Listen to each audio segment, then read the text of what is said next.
clearly, at least in the Donbass, there's a sense of momentum here by the Ukrainian armed forces. And so what we're going to do is continue to support them as best we can. There is a momentum shift right now in Ukraine after, Ukrainian forces were able to retake an area of more than 1,100 square miles around the northeast Kharkiv region.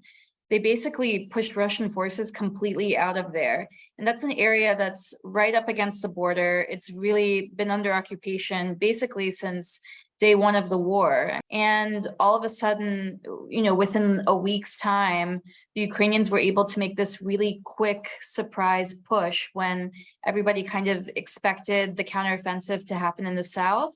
Ukraine also, kind of simultaneously decided to make this surprise attack in the north. What they have done has been very methodically planned out.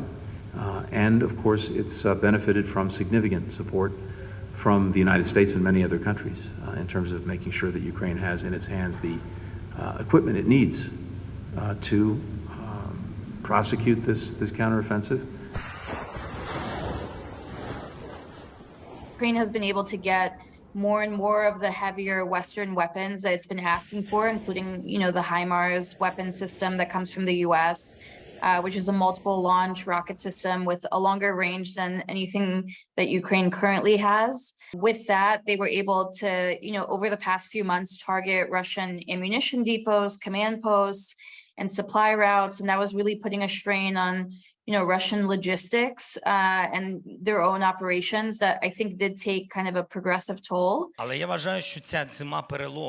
However, I believe that this winter is a turning point, and it can lead to the rapid deoccupation of Ukraine. Russia is cutting off gas flows to Europe and Ukraine as well. Ukraine does expect that Russia is going to target, critical infrastructure that will make it a difficult winter for Ukrainians. And all of this is going to potentially lead to kind of flagging European support, maybe US support before elections in Congress that could kind of switch support. So I think Ukraine kind of realizes the urgency that this is the moment before any of their partners kind of lose interest and before things get really difficult during a potentially cold winter. The time to strike is now.